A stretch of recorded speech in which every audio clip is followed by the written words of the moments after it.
Clicking it now. Okay. Live. Alrighty. So we are currently waiting for Nick Merriam to join me. We're going to be talking about some rookies here, and should be just a minute. So the first segment that we're going to do is our rookie segment. It's our rookie rundown. We're going to look at some of the rookies who've been playing well. But one of the big things that we're going to do today is we're actually going to do a top 10 redraft for 2022. So all the teams that had picks in the top 10, we're going to repick based on who has been the most impactful and who fits the team needs the best looking backwards. Then we're going to have a quick look ahead to the top 10 current projected picks for 2023.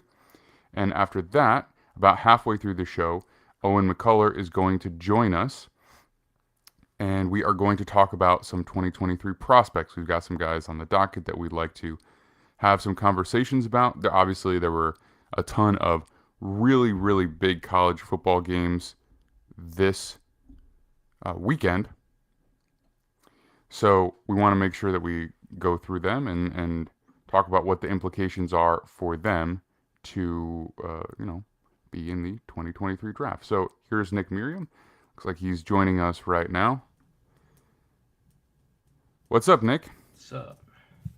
We are live as of right now. Oh, we are live. All right. Yeah. So, all right, guys, this is Nick Merriam. He's our lead draft analyst. He's awesome. If you have listened to the show before, you know him very, very well.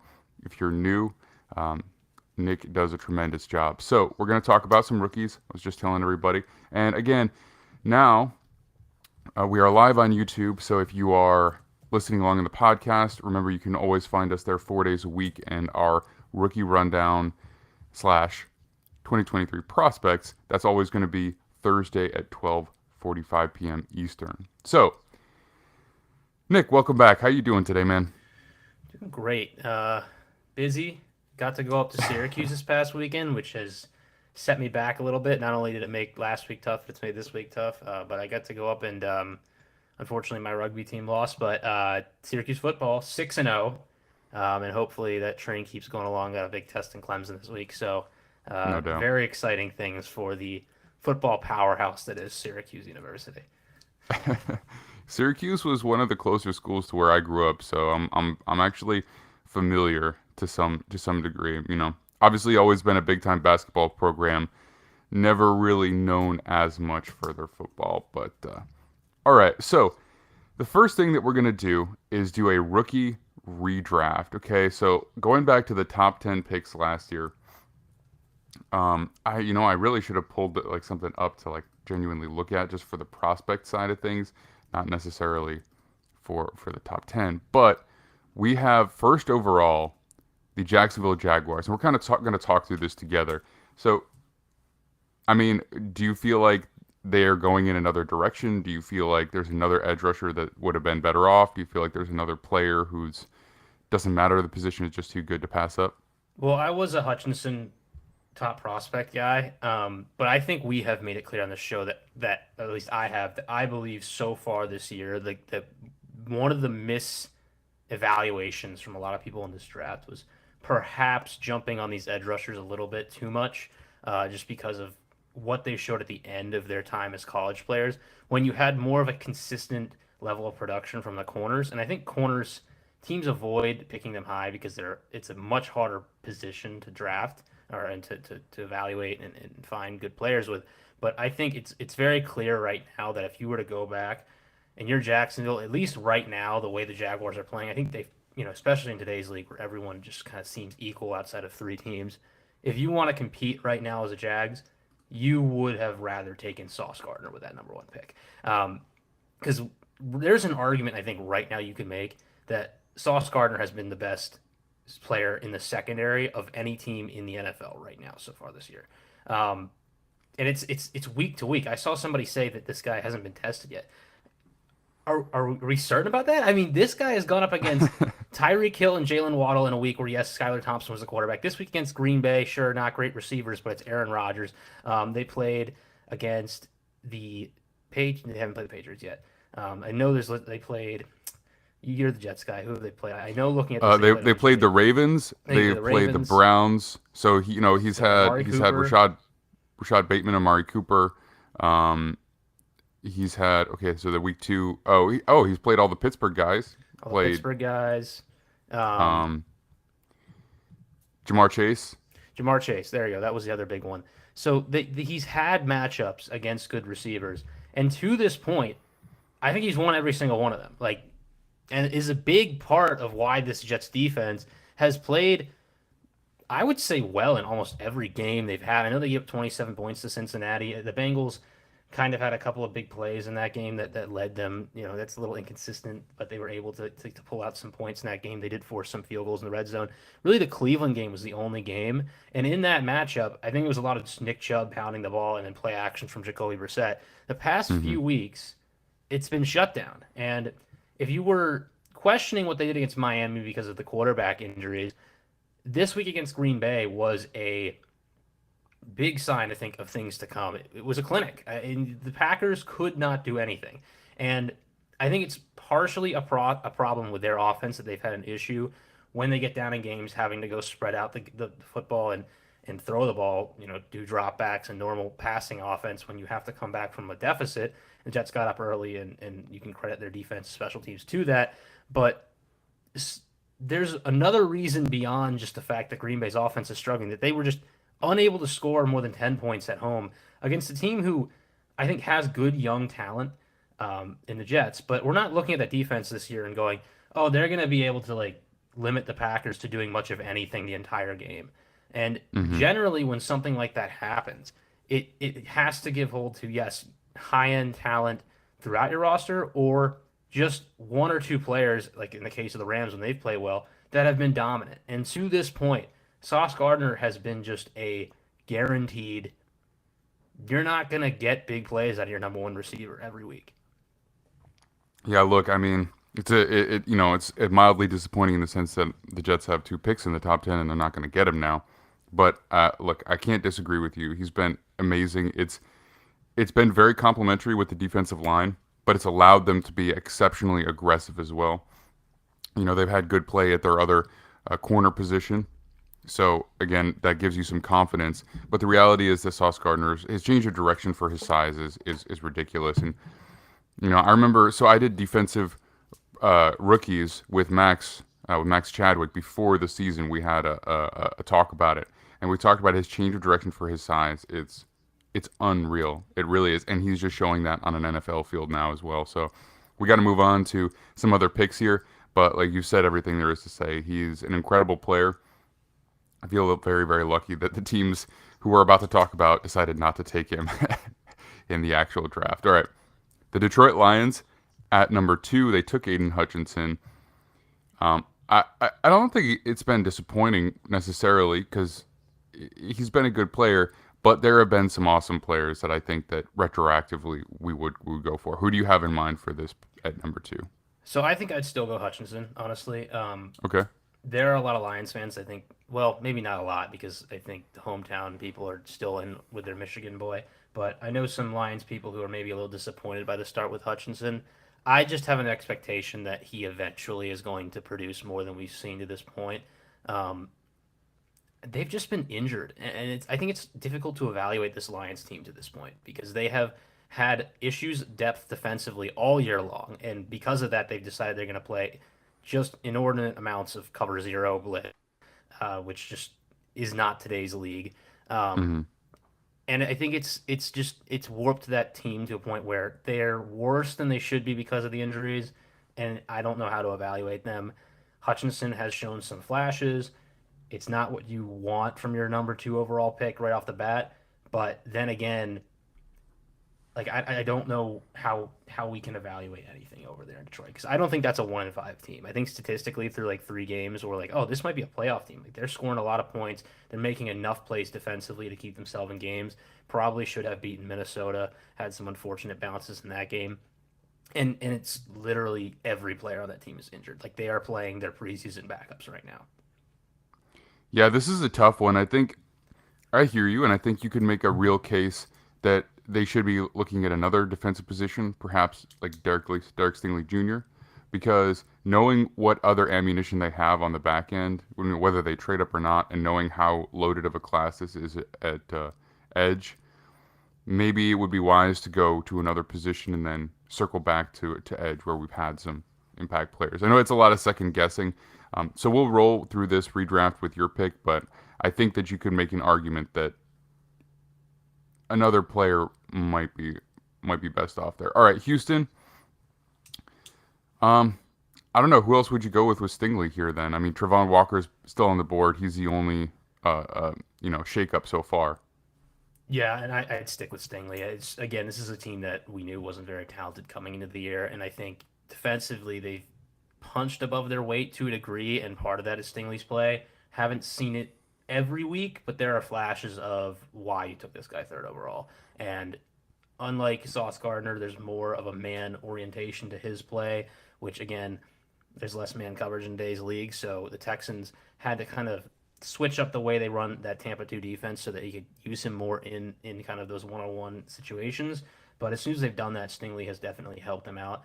And as far as Houston goes, in a rebuilding season, they've been about as solid as you could have hoped for, and I think a big part of that is the fact that their back end hasn't been a complete letdown, and Stingley is a huge part of that.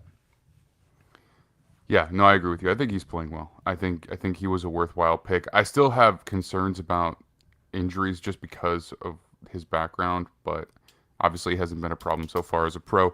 All right, New York Jets at number 4. Their guys off the board.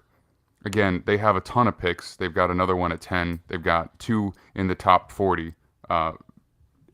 Prior to any trade ups that they actually did. So, I mean, what could be as impactful for their team as Sauce Gardner has been? It's hard to find one. I mean, are they looking at edge now? Or are they going receiver earlier?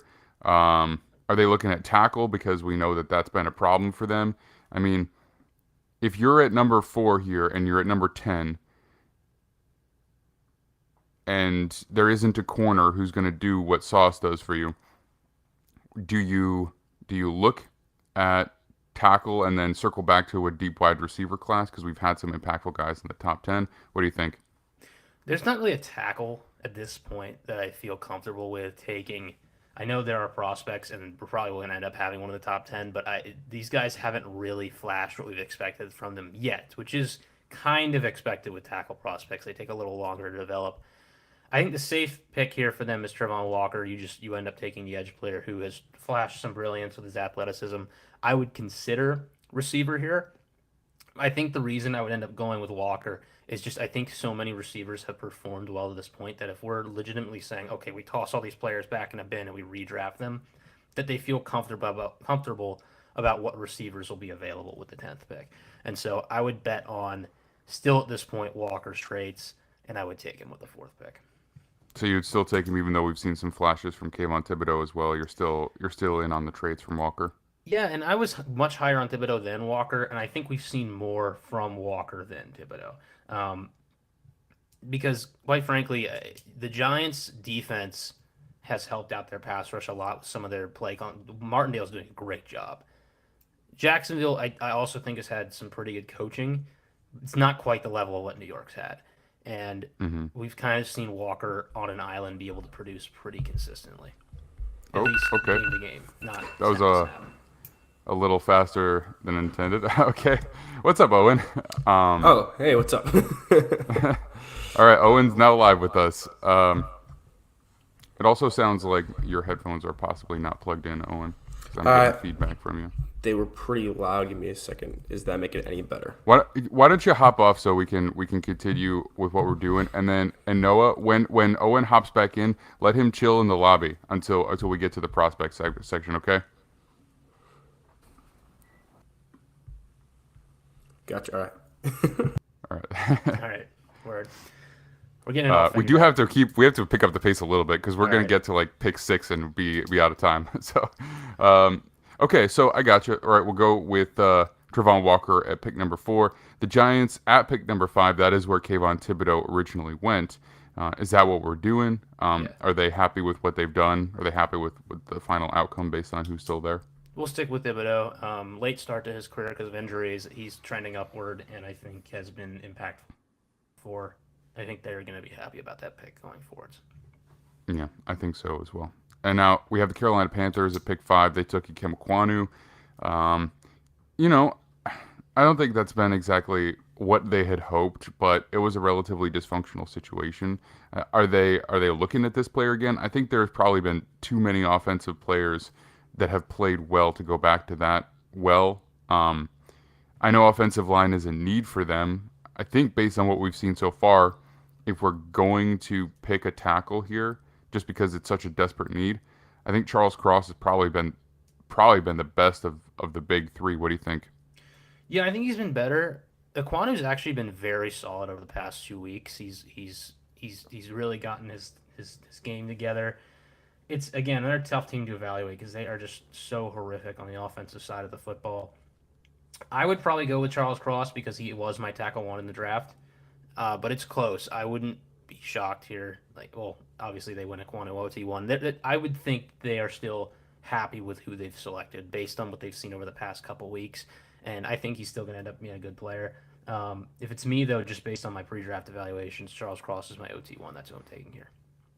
Yeah, well, I think any of those tackles you could probably still make an argument for based on how the early career has gone. I think the more immediate impact has been Charles Cross, especially in pass protection. And now knowing that they're going to be looking for a new coaching staff, you know what I mean? They're probably going to move Christian McCaffrey. I don't think necessarily focusing on the ground and, the ground and pound specialty tackle is the way to go. I think you want to get your pass protection, locked up tight. So that's what I would do. So I think we can roll with that. All right, the New York Giants at pick 7. Their guy, Evan Neal, is still there, but also now Ikem Ekwonu is still there. They also have potential offensive weapons. I think a big part of their early success is the fact that the offensive line has been shored up notably, so I'm not sure I would want to deviate from at least that position. Would you rather go Ekwonu or Neal here right now? I actually think I would deviate just because Neal hasn't really played that well. And I kind of knew that. Like, we knew off the bat, like, he wasn't going to be great. And eventually he could end up being a really good player. But right now, this is a team that's competing. And if they had better receivers, I think they'd be taken more seriously. So I'm going to give them Chris Olave here with the 7th pick because I think he has been. I know the situation's probably pretty good for him, but the best receiver I think so far of the guys drafted, at least regardless of situation. This isn't like saying that Evan Neal is not going to end up being a good player. It's just that right now I look at that Giants team and I say, would I swap just for this year Evan Neal for a receiver? I would do that because I think at least if we're redrafting this whole draft hypothetically, you could find a guy who could give you at least for this year Evan Neal level play. And then they don't have a go-to guy at receiver. And Olave has just been so reliable.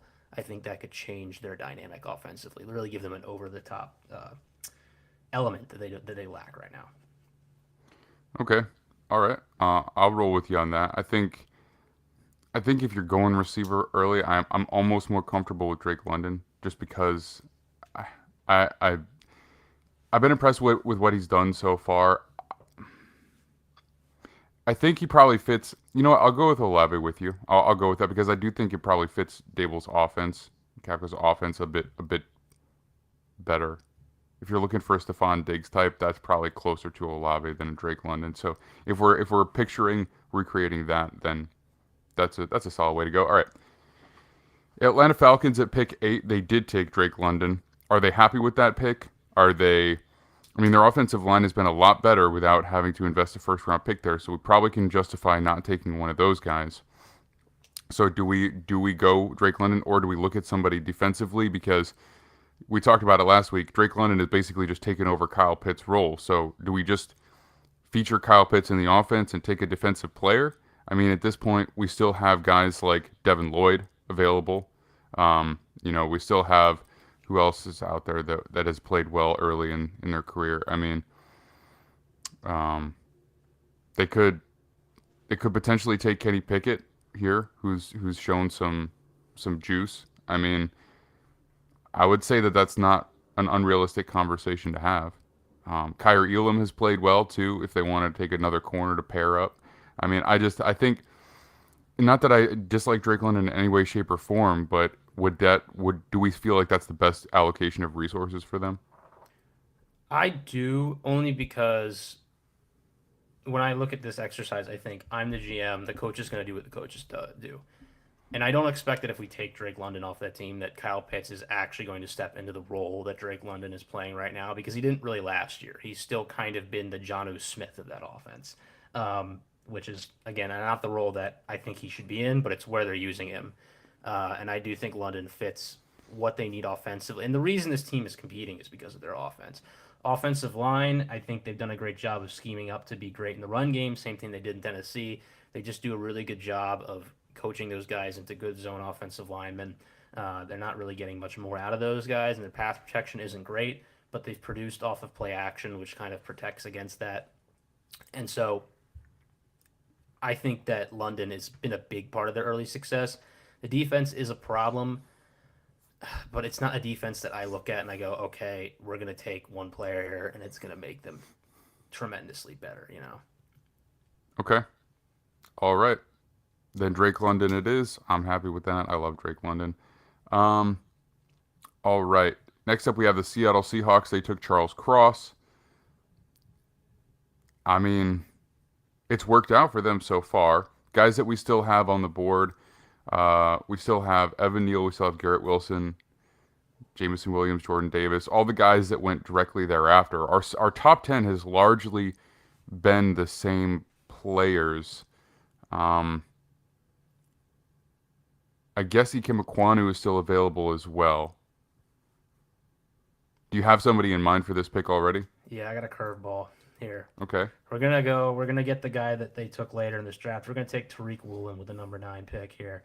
I think he's been a very important part of their ability to continue to have any shot in these games, because this is a team that I do think Woolen has stepped in, and I don't know this happens with Atlanta, so that's why I didn't want to take him at number 8, in that scheme, which is very much dependent on rangy cover 3 corners, and has made these negative EPA game-changing plays for defense that gives up a lot of yards. He's had a lot of interceptions and has given them an opportunity to kind of get a possession up on teams and lean on that offense to win games. And because of it, they're in the wild card chase now, and maybe even the NFC West chase, because that division hasn't been as good as we thought it's been. Again, just immediate here, I think Woolen's been a very important part of their success. They've had a lot of good draft picks, crosses off the board. This is the guy for me right now that I think we will look back on in a few years and be like, man, that was just this. He was such an athletic freak. How did we let that guy fall to the 4th round, 5th round, or wherever he went? Okay. All right. So that puts the Jets in the position that they're not getting one of the top corners. Their guy, Garrett Wilson, is still there, and he's been pretty good for them. Perhaps not super consistent, but he's been one of the better offensive rookies so far. Obviously, Breece Hall has probably been the best offensive rookie so far. He's the current favorite to win Rookie of the Year at this point. In fact, the Jets have the favorite, at least for betting odds, to win both defensive and offensive Rookie of the Year as it stands. But we're still in that conversation. Is that top 10 value for a running back? Considering where they're drafting later, they can probably still make a move to get him, hypothetically. You know, they can still make that trade up. But so what are we doing? Are we sticking with Garrett Wilson here, or do you have somebody else in mind? It's a consideration. For me, between Wilson, Ekwonu, I think would fit better in this scheme, and probably you get more out of him immediately, especially out of the run game. I don't know how you feel about O-line at this point, considering it's not been fantastic, but it's been better without an Ekwonu type, and I think their scheme kind of adapts around the offensive line pretty well. And then Devin Lloyd has been the next best defensive player, in my opinion. I don't know that without a Sauce Gardner, you're getting the impact from a Devin Lloyd that really makes up defensively for the hole that would create. Well, you've already got him taking Trevon Walker, right? So yes. I don't think double dipping at that defensive spot is probably the way to go. They've had a lot of success with their linebackers. Maybe not with the upside of a Devin Lloyd, but I don't think that's the value for them here. So I think you've either got to go receiver or offensive line. And I think with the young quarterback, you've just got to give him weapons. You really just have to. So I would rather go with Garrett Wilson here. And based on how they've adapted the offensive line, and look, they're still going to be getting their guy Max Mitchell back. So they may put Vera Tucker back inside, and they've got Dwayne Brown, and it's functional. I understand you want to continue to invest at the offensive line, but considering the fact that they've made it work up to this point, I think Garrett Wilson is the way to go. Yep. All right, let's pencil that in then. I think it's smart, and they've had other weapons play well, but I do think to this point the big reason that they've looked better is just that they have a multitude of guys to go to. Wilson is playing well, but I think you've also seen better play from Corey Davis. Maybe not entirely from Elijah Moore, but he's been there. And even some other guys are getting involved too outside of those guys. And it's different when you have reliably 3 weapons on the field that can get open. Yeah, it does change the dynamic. It forces other defensive players to just respect every coverage zone. It has to be respected. You can't really cheat if you have a number of guys who can really threaten you. I do believe that it's made Corey Davis's life easier. So, all right, let's do a quick recap of the top 10. First overall, Jacksonville Jaguars took Sauce Gardner. Second overall, Detroit Lions have taken Aiden Hutchinson again. At 3, the Houston Texans have taken Derek Stingley Jr. again. At 4, the New York Jets took Travon Walker. So the top 4 is exactly the same with the swap of Sauce Gardner and Travon Walker. At 5, the Giants keep Kayvon Thibodeau. At 6, the Carolina Panthers, you said that they went... Who did you have them take? We took Charles Cross, the tackle. Charles Cross, that's right, top tackle. New York Giants, at 7, you had them taking Chris Olave. Atlanta Falcons take Drake London at 8. Seattle Seahawks go with Tariq Woolen instead of Charles Cross at pick 9. And the Jets at 10 take Garrett Wilson one more time. So the last thing that we're going to talk about quick before we bring Owen on board is the future top 10 projections. So let me just pull it up right here. We're not really going to do a mock draft or anything like that, but we're just looking ahead at the teams that have a top 10 pick as it stands. So the Panthers are first overall at a 1-5 record. I mean, they are taking a quarterback, right? That if they are in position, I don't think there's any question about that. They traded away Robbie Anderson, but they still have a few offensive weapons. They have their tackle. I think at this point, you just got to fix that position, and a new coach is going to come in, get to choose his guy. You know, you've been a big Bryce Young guy. How would you see Bryce Young fitting in that offense? Obviously, you know, who knows what scheme it's going to be, but I think he fits in any system. That's kind of the upside of having a guy who is NFL ready in terms of processing, which to a degree that I think a lot of guys, his floor of processing is higher than a lot of guys' ceiling at processing. And I know there's going to be a whole debate. I think the NFL, quite frankly, I've thought Stroud's going to be the number 1 guy, but I actually think after a few more weeks here, there's going to be a real debate between not just Young and Stroud, but Will Levis as well. I think will be included in that top pick discussion. And so it's going to be about what coach you hire, what type of quarterback they want, which means I think they're going to lean offensive in terms of their coaching hire. And I think Young is the most easy to project to a wide array of systems in the NFL. But it could be Stroud here if they, want to put something in similar to what Ohio State does, maybe a little more college-y of an offense, which we've kind of seen the NFL trend towards. Or Will Levis is just a long-term project. If they think they're going to be rebuilding, Levis might have a higher ceiling just because of those tools. I would go Young, but I think it has to be quarterback for Carolina.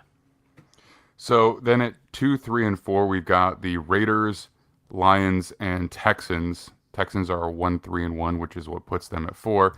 I think, you could make a case for a quarterback for them if there's one available because they haven't heavily invested in Davis Mills. I guess we'll see over the course of the season and really have to decide what the evaluation is on him. The Lions, they've got Jared Goff, but they could go quarterback. The Raiders here, they signed a contract with Carr, but it's not necessarily committed to him financially speaking compared to many quarterback contract. So any one of those teams could reset there, but none of them absolutely have to. So that's an interesting dynamic. What do you think about those three? I think the Raiders, first of all, they're my turnaround team. I don't think they're going to be picked here. I think they've played better than their record, and they're going to end up being good by the end of the year. But if they do end up here, they're in a really tough spot because they have invested money now at edge position. They've got two. I mean, Max Crosby, he signed an extension, right? I believe he's there. Chandler Jones, they can probably get out that contract at some point, considering he's older. I believe they've probably structured it that way. But I don't think edge is a weakness for them, you know?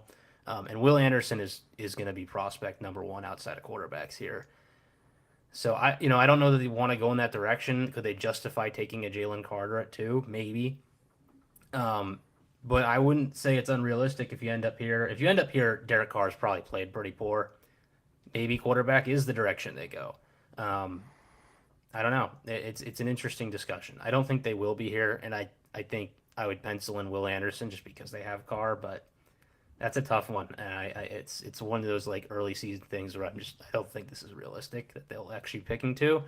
But it would create a very, very interesting discussion about quarterback asset usage for them. Could also be a potential trade up spot for another team that's compiled some assets. I mean, if you look at a team like if you, I don't know, who has the picks that they could pull something like that off. I mean, really anybody if they really wanted to. So Philadelphia. Yeah, well, right, and Reset then we'll again. move on from I mean, we've seen it. I think they're better off now than they were with Wentz, but yeah. All right, so then you got Houston and Detroit. They probably will be looking at that. Yeah. I think very realistically if that's them. So then at 5, 6, and 7 we have picks that have been basically forfeited by their original team in trade. So Saints are currently giving up the number 5 pick to the Eagles, who could triple down on the defensive line as they are, happy to do. So that could definitely be an Anderson type spot. Maybe the Eagles even trade up to 2 to grab him if they want to, just to secure him, just because they have the assets. Then at 6, we have Cleveland giving the pick to the Texans. So this puts currently the Texans at 2 picks in the top 6. And we've got Denver giving their pick to Seattle at 7 for Russell Wilson. So the Seattle Seahawks have another top 10 pick. They could be looking at trading up for a quarterback, or they could be looking at more defensive talent, or really anything. I think the way that team is structured at 7, you can kind of just take whoever's good, like whoever you deem to be the best prospect. I don't think you've put yourself in a situation where you have to take anybody. So what do we think about that this little group of 3 teams that have all accumulated top 10 picks via trade? Houston, you're assuming, probably goes quarterback with their first pick. I think if they believe, especially if they get their hands on a non-Levis type who is like ready, you could surround more talent on that roster and be competing pretty quickly if you believe in that quarterback. Unfortunately, I don't know there's a receiver you want to take at 6. Offensive line, we've got Peter Skoronski is probably the one guy I would take that high. And I think he probably ends up going to one of these 3 teams. So just going through it, 5, 6, 7. Philly, we've discussed as well on this podcast that I think they're moving on from Fletcher Cox after this year, and they've been preparing for that. They have Jordan Davis, but Jordan Davis is not a guy you want playing 3 downs. So I think that's your Jalen Carter spot. I think they look at that extra pick as like, wow, we can get a stud defensive tackle and just by bonus of moving our assets down the line and getting this future pick. That is huge for a team that relies on that front 4 pressure so much and that rotation. Jalen Carter is a Jonathan Allen type that's going to step in day one and just give you like all facets of the game, good player. And I think there is a discussion for him, with that Raiders pick, although it seems weird because of Will Anderson. I think they would go Anderson because he's just a better player at this point. But I don't think the Eagles would feel bad at all about sitting here at 5 and just letting a blue chip D-tackle prospect fall in their lap again. And they'll always be willing to trade back as well if it presents, a quality opportunity. All right, at 8, 9, and 10, we have the Pittsburgh Steelers, the Arizona Cardinals, and the Jacksonville Jaguars. These are 3 teams in just wildly different situations all from each other. The Steelers, they're going through a little bit of turnover. They still have a very good defense that's been banged up this year. Their offense is awful. So I feel like if a Skoronski is available here, that is 110% who you have to go with. But they've got their young quarterback, and they may be better than 2-10 or 2 and whatever, whatever gets them a top 10 pick. But I still find it hard to see them winning enough games to, be notably farther down than that. The Cardinals are imploding. We're going to see them against the Saints tonight. So, either they're going to show something with DeAndre Hopkins back or they're not. And this is going to be one of the wildest HBO seasons that we've ever watched. And then at Jacksonville, number 10, Hard Knocks. I say HBO, but and then Jacksonville at 10. Look, they're trying to turn things around. We've seen some good things. They haven't quite put it together consistently. They could win some more games by the time the season's over too. Probably you could make the argument that just taking whatever good player is available there is the way to go. I think an offensive weapon, if this is a place where you can get a Jackson Smith and Jigba, then that's probably a good fit for what they have or what they need over there. What do you think? Yeah, I think Jigba is sliding down board just because he hasn't played yet. And I don't really want to project him up there at this point. I think right now the guy, I thought we could be most impressed with and has really broken out the past couple weeks is Quentin Johnston, who we're going to talk about a little bit up in a moment. But I think that right now, it's him and Addison are kind of your top wide receivers. And I think if you're Jacksonville and you're looking for that number one X receiver, Johnston fits that better for them. And I think Trevor Lawrence's style of just kind of giving his receivers a chance, throwing the ball up and give him a shot, works really well with Johnston as a player. So that is a fit that I've kind of been eyeing for a few weeks here, and I really like. We talk about offensive line, 6 through 9, all those teams. One of them's getting Skoronski. I don't know who.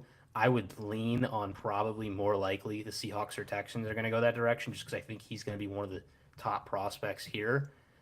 The other 3 picks are tough. Brian Bresee, we've discussed.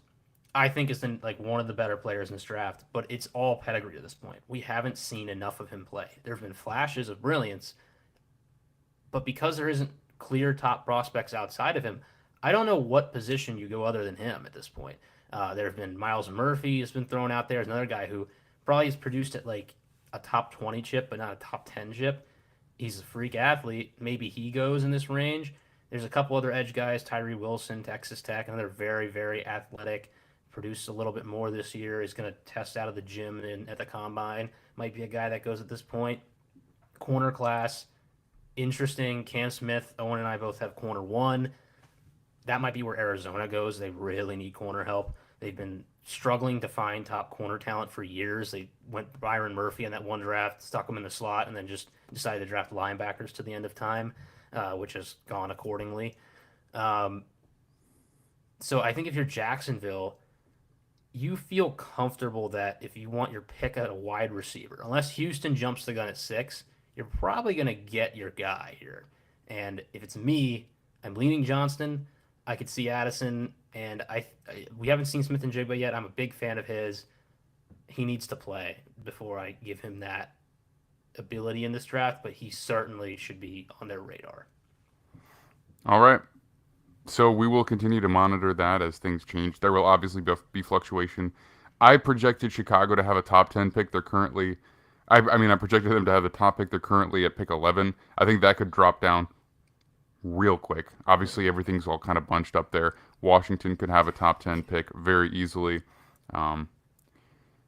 Atlanta probably will be a little bit better, but that's probably it. And those are the primary teams that we're looking at here. So let's welcome Owen in. I'm going to bring him in, and we're going to talk about a little bit more of a deep dive in some of these prospects for this week. With the 3rd pick in the 2019 NFL Draft, the New York Jets select. Listen, thank you. What's up, Owen? Nothing much. Owen McCullor, everybody. Sorry for our little snafu earlier, but good to have you back on, man. How are you? Good to be back on, and after 20 minutes of being off. Sorry about that. No, you're good.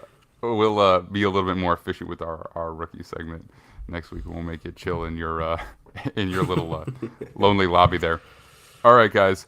So we are going to talk about some prospects today. We've got a couple of guys on that docket as well.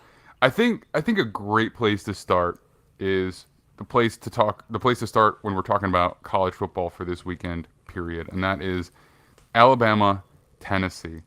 We had prospects that showed up big. I mean, there's one that we're going to talk about a little bit deeper here in just a second, and that will be Hendon Hooker. But just generally speaking, in that big-time SEC matchup, who were the biggest players that you thought made a case for themselves to be quality draft picks here?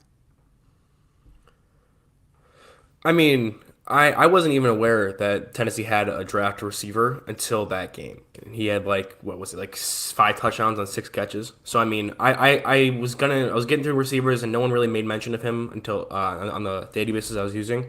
And then after that game, it was just insane because he was able to get open and often, especially downfield. And it was kind of like that Randy Moss game where he had 3 catches for 3 touchdowns. I saw that memed a lot.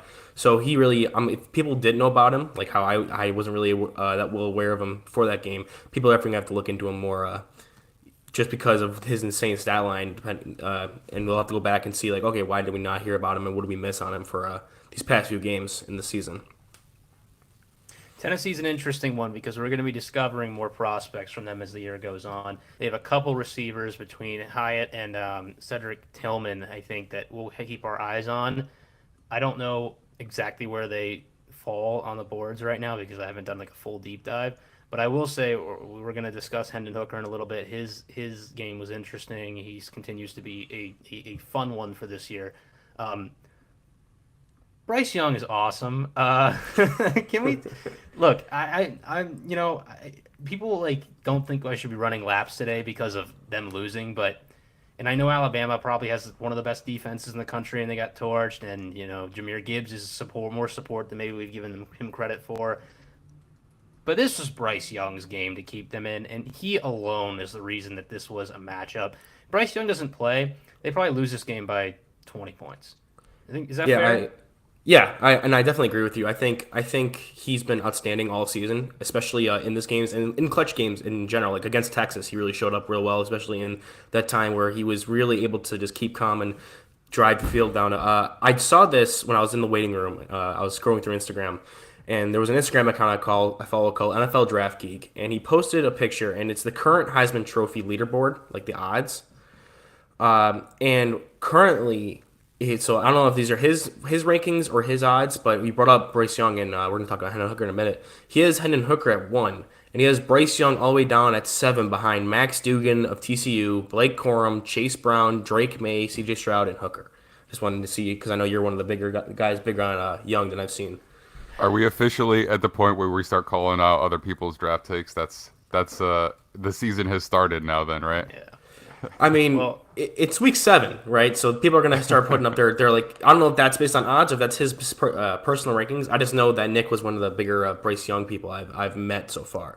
I don't need other people's takes to get me off of this. I've seen some people with takes on this. There's a Bryce Young throw to the opposite hash in college in rhythm, 3-step drop, just 40 yards, rip it, one-on-one outside shoulder, and just the ball dips. That's what Trevor Lawrence was lauded for coming out, is having a pass that you could dip at that level of depth. And he was able to make that happen, which is just a great thing to show for his arm talent to a degree. And people are like, oh, that's like an Alex Smith 20-yard throw. First of all, people I don't think look at yardage. It was 2nd and 20, so it was a 30-yard throw. And second of all, if you throw from the opposite hash in college to the numbers, in the NFL, that's 15 yards. In college, it's 25. That's an extra 10 yards at your throw horizontally, which doesn't end up being a full 10 yards. But people look at this and they think, oh, it's a 20-yard throw. It's like a 40-yard throw without much of a set. This is just 1, 2, 3, go, lead your guy. He made some throws in that game that were, quite frankly, beyond what I was expecting from him against Tennessee.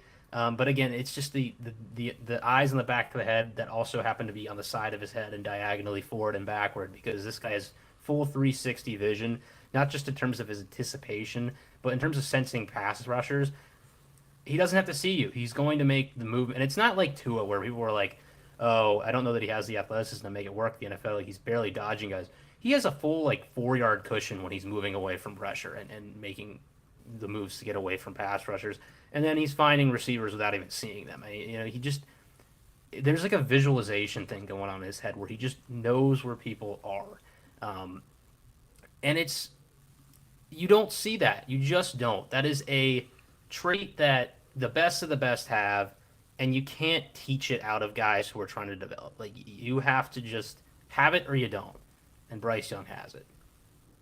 Yeah, and I think with someone, because one of the biggest knocks on him as a prospect is his size, right? He's kind of a leaner dude, shorter, which is, I feel like we've heard that about plenty of guys, and usually they're knocked on being, maybe they're athletic, they're not able to physically hold up, and a lot of them don't have the arm strength as some of these bigger, 6'5" quarterbacks where that's their main attribute. So having a strong arm, especially for a quarterback his size, is going to be a giant plus on his scouting report, because you typically, that's where you try to find like the weaknesses. If they have a low size, it's low physicality, potentially get injured, and less of an arm strength than somebody like a Will Levis, who's a much bigger prospect who has that kind of arm strength you'd expect with that size. So having for Bryce Young to have the awareness, the accuracy, and the maneuverability of like a guy who has to be at those high levels to make it as a shorter quarterback, while also bringing the strong arm of a bigger quarterback into his toolbox, I think that's going to make a lot of people see him a lot more highly than they have previously some undersized quarterbacks that have come out and fallen because of that. Has to add weight to his frame. I think he can. He's skinny. I think you could add a 15, 20 pounds to his frame if you try. Yeah, we saw like Lamar add frame this year. He definitely came in more bulky. So I doubt it's not like weight, like as in like he has to fill out. It's just if you can add muscle weight, and it doesn't even look like you've added so much more, but you've added like 15 pounds of muscle. It's still much more significant than being like a stick kind of guy. Yeah, it's tougher to add 15 pounds of muscle and not have it show up when you're a little bit smaller. If you're Lamar Jackson, you've got a few more inches to work with. To be fair, but no, it's a good point. I think there's an interesting conversation about the longevity of smaller quarterbacks.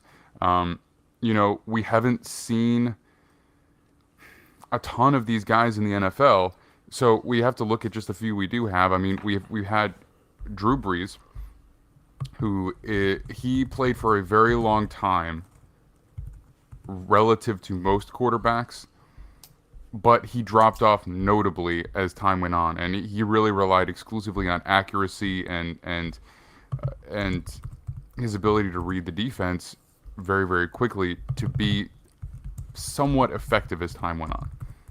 Russell Wilson is a guy where we're not really seeing that longevity that we would have hoped for. Now, maybe that's overreacting because he's banged up this year, but I think that, you do expect to have longer careers out of some of these bigger quarterbacks. Kyler Murray, totally different situation. He's too young to really have that be, part of the conversation. But if you're looking at Bryce Young and you're trying to convince yourself to go with a bigger, stronger quarterback, maybe because there's more longevity, maybe there's more upside, I think something that you've got to realize is that you can draft a quarterback who may or may not work out, and sure, maybe the upside is an 18-year career where they're playing with the best of them till the very end, or you could maybe have a guy like a Russell Wilson that plays very, very well and then tails off because his body can't hold up to the stress of the NFL over that length of time. But which one would you rather have? Would you rather have a much closer to a sure thing for a decade and then have to move on after that? Or would you rather have the risk? I think personally speaking, sure, it sounds great to have your starting quarterback be a 20-year guy. I'd rather take the closer to a sure thing for 10 years. You know what I mean? Give yourself 10 years of like a true Super Bowl window with the top guy, and then have to reset. I would rather do that and then just get out on Russell Wilson at the right time. That's my interpretation. Yeah, and I don't think the Saints or Seahawks regret having Drew Brees or Russell Wilson instead of Exactly. Manning, I guess. Or the Cardinals, even with Kyler Murray. I don't think they regret drafting him. But I think Justin Herbert has had some injuries this year. I don't know that's going to shorten his career, but like, could we be concerned about it? Because this guy's been beat up and he's playing. Andrew Luck's career ended early because they couldn't keep him healthy. Same draft class. Him and Andrew Luck and him and RG3, same draft class. And those two are already out of the league, whereas he's still going. And with Russ, ever since he came in the league, it was every year. Okay, Russ has a terrible offensive line. Russ has this. He's getting sacked X amount of times. He's getting top 5 in sacks. So if you get a small quarterback and you're genuinely worried, like if you look at it and it's like, okay, we can take the much more talented quarterback, but he's smaller, or we take this bigger guy who might be able to hold up against the NFL. Why wouldn't you take the more talented quarterback and then just focus on building your offensive line to prevent those injuries from happening? Because if he doesn't get hit as much, it doesn't matter. The tall guy could get hit twice as much and then still be hurt just as much as the smaller guy. And I think in the case of Wilson and Breeze, the issue was Wilson's just not the athlete he used to be. He can't avoid those hits. He's never been a middle field passer, which is so hard for these shorter guys to do. Wilson can't see it. He doesn't do it. He's a sideline guy. Breeze was done when his arm was cooked. He couldn't make the middle field throws anymore. Bryce Young, despite his size, has been one of the most efficient middle field, 10 to 20 yard passers in college over the past 2 years. That's his game. That's what he does. So I think he is going to fall more into a lot of these shorter guys get comped to Breeze and Wilson. I think he's going to fall more into that Breeze realm of quarterback play because he is a decision maker, processor, spread the ball around the field, make the 10 to 20 intermediate throws, be accurate. Yeah. Accuracy and touch was a huge part of why Breeze was able to do it over the middle of the field so well. He was able to just project the ball over the offense and defensive linemen, over the linebackers, in between them, a truly rare skill. So if Young can do that, then, I mean, it's hard to justify not taking him as a top guy because, you can sit there and watch whatever big-time athlete struggle to acclimatize to the game when you kind of know that's going to work for Young. All right, so Hendon Hooker. If I don't guide us there, we'll talk about Bryce Young for the next 25 minutes. So, how do we get here? I talked with Max Chadwick earlier this week. You know me, guys. I am not that deep into college. I did not even realize how long he had been there because I hadn't been hearing about him in the lead up to this draft. I assumed that he was an underclassman because he's had a little bit of buzz around him this season so far.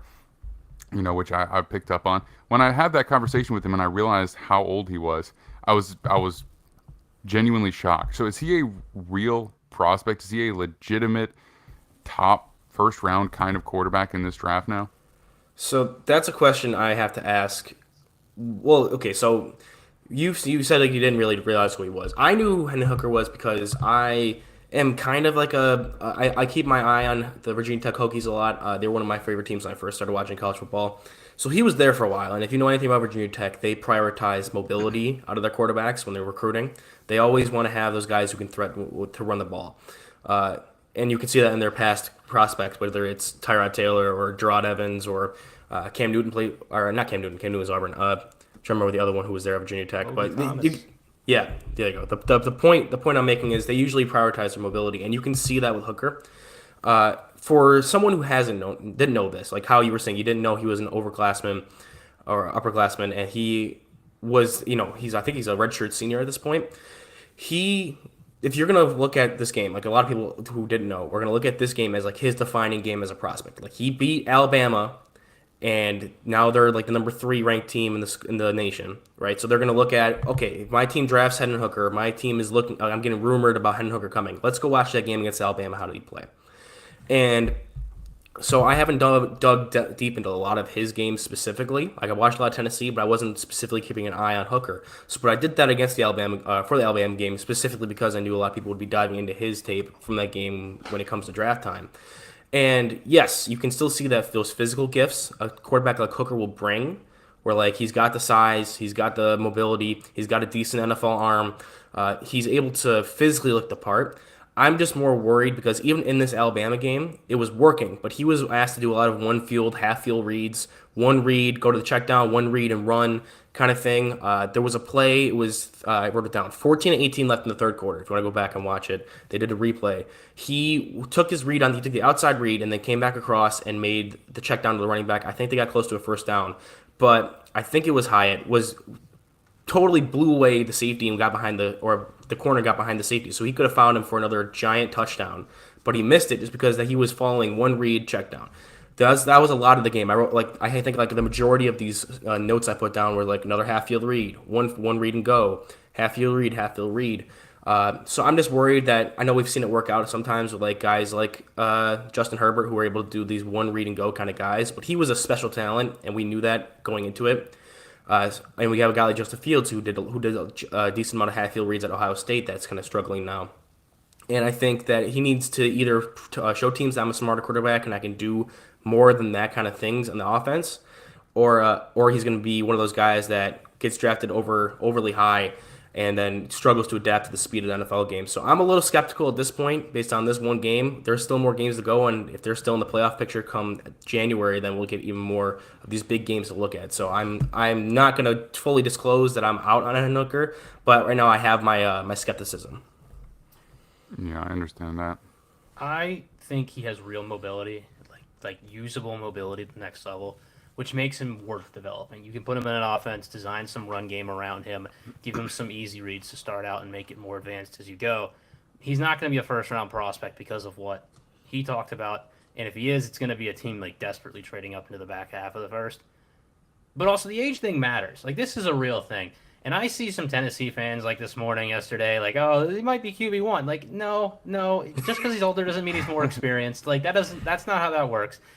The reason we care about age is breakout age is a huge performance indicator for these players. Jamar Chase playing well against A.J. Terrell at age 19 in college is a big deal. Like, that matters. Now when this guy's on a second contract and he's already had like 5,000 receiving yards, he's going to be 23, 24 years old, which is still younger than Hendon Hooker. I know it's a different position, but just the point is about age. Bryce Young, I believe right now, is 21. He might be 22 when he gets drafted. I think he's still 21 now. And that's like middling age for a lot of these top prospects we see still. And the reason you invest in those guys early is because with a Bryce Young, with a C.J. Stroud, even with a Will Levis who's a little bit older, they haven't hit their top end. They can get better. They can develop. Hendon Hooker right now, at age 25, he is better than he was in college. He's developed a lot. He played 3 years at Virginia Tech. I'm also kind of plugged into Virginia Tech a little bit. My dad went there. So, I watch their games when they've been good. He was not great at Virginia Tech. In year one, Tennessee, he got better. But this is like kind of his development curve, like hitting its highest end. I'm not certain you can really bet on him in the NFL, like continuing to develop at this pace. And if he does get better, I don't know that he has the ability to increase his play as much as a 22-year-old Bryce Young, a 22-year-old C.J. Stroud, or a 23, 24-year-old Will Levis does. And Will Levis has only played 2 years in college, I believe, at this point, too. So it's like, it's different. 5 years of playing is a long time. You would expect he'd be better at this point. Yeah. I mean, situation has a lot to do with it, and I think the final draft evaluation process is going to have a lot to do with what Owen talked about, what he can do in the meeting rooms, how he can explain himself, and if he can, basically present football acumen that he hasn't had the opportunity to show on the football field. And that's going to be an uphill battle for him. There's no question about it. But it is impressive nonetheless that a player that has gone through his college career has put himself in a position where he might be drafted relatively high and give himself an actual opportunity to be considered like a potential franchise quarterback in the NFL. I mean, that alone is quite an accomplishment, I would say. All right, so we're going to save Quentin Johnston for next week just because we're running out of time here a little bit, but we're going to talk about the matchup between Jordan Addison and Clark Phillips, the wide receiver cornerback matchup. I know that both of you guys are eager to talk about this one, so I'll throw this one back to you first. Owen, what were your thoughts on this? Yeah, so Nick has written about Clark Phillips twice, I think, now in our reviews and preview articles. So I wasn't really plugged into him until just this game because I wanted to be able to get prepped up and ready for this episode because I'm kind of feeling Nick was going to bring him up. And so this was my first viewing, and I am beyond impressed with what I saw from Clark Phillips. He definitely the biggest thing about Jordan Addison's game was like he was able to be one of the better deep threats in this class, and he was able to play and make cuts in his routes at full speed, where you don't have to really slow down as much to make your cuts and let the cornerback get this time to read and react and break down on you. Despite that, Phillips was still able to make some plays where he was able to keep stride with him downfield for one. And I think it was like the first pass Addison had thrown against him when Phillips was in coverage. He was able to do that thing where he was able to drive on the route point and break up the pass, even though he gave him plenty of room and he had to honor and respect that deep ball shot. So Phillips physically was able to match up against one of the better deep threats in this class. There were a couple times he got the better of Phillips, whether it was there was a holding penalty, or I guess they call it, I don't know if they call it pass interference or holding, but it was on the goal line, where it was more of a short area arrow route, which I think is more where Phillips was going to struggle against Addison, which I kind of expected that. And then there was another time it was like a deep dig route where they had to pass it off from the Phillips was the outside man, and they had to come back inside on a zone read to cover him. So he got a decent amount of cushion there, but he was able to come out and make the tackle. He made a couple impressive tackles on Addison, who's typically kind of slippery in the open field. Even if they weren't picture perfect form tackles, he still made the tackle and limited the gain. So I was very impressed with how he was able to match up against one of the receivers we've been talking about as the top of this class. And as we said, when Addison was matched up against him, he did have a decent game. They got him the ball short and long. Like I said, he got some bigger passes down the field. And I think it was just Utah was able to win that game because Phillips made the impact plays against their top weapon when he needed to. Yeah, we saw a little bit of everything from this matchup, which is kind of what you want to see from two NFL players, will be NFL players, going head-to-head. What's fun is both of these guys, I think, coming into last year were limited. Phillips' his own corner. Addison was kind of just a deep threat that used on some gadget plays.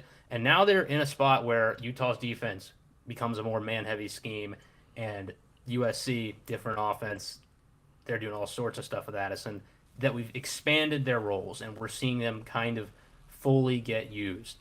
And because of that, we saw a lot of everything. We saw Addison win on a deep route. We saw him win settling under the zone. We saw him catch some short passes and get some yards.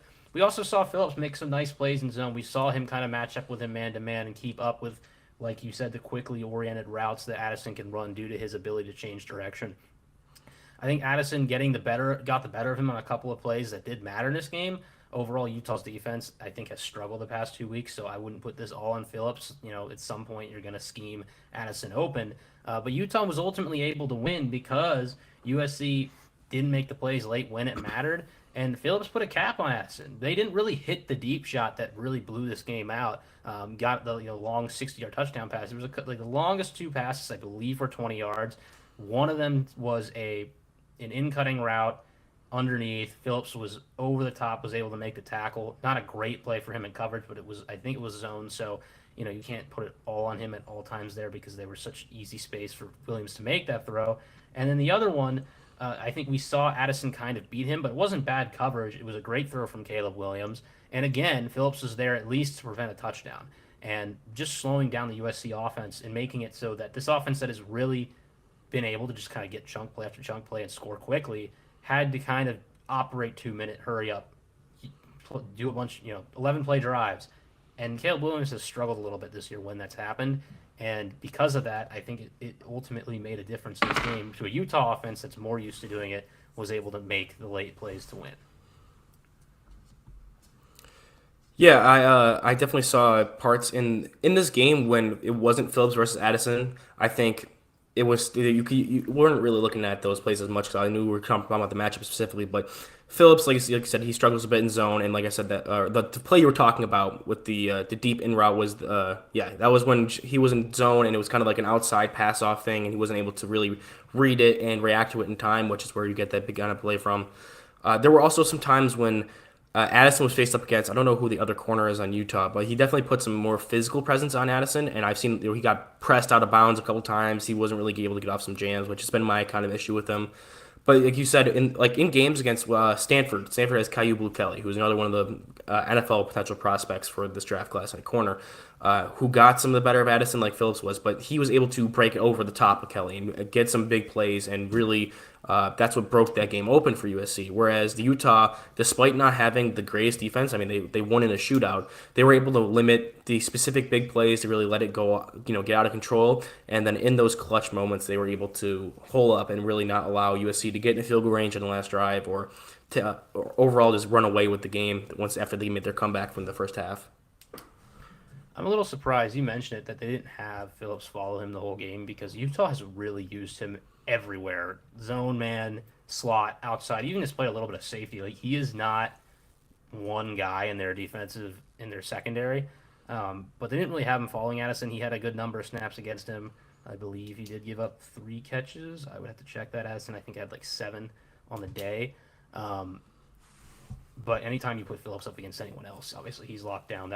Addison was the one guy that gave him trouble in that game. And again, that's what you want to see with 2 NFL guys, is you want to see them both kind of flashing their abilities back and forth and looking better than everyone else on the field, which they did. All right, guys. I think that's going to do it for us this week. Another good episode talking about some rookies and prospects. So we'll be back next week, same format. We will start promptly at 12:45 Eastern Time, PM, of course, and we will roll into our 2023 prospects about halfway through that again. So we'll be back tomorrow with our game picks. So I'll be doing that with Kyle Nishida and Brison Owens at 9:30 a.m. Eastern. And we're going to pick every single NFL game from Sunday specifically against the spread. So thank you all so much for listening to the show today. I'm Max Dean. You can find me on Twitter at @TheMaxDean. And Nick is at Nick with Sports. Owen is at Weekly Huddle on Twitter as well. So follow those guys, and we will be back next week.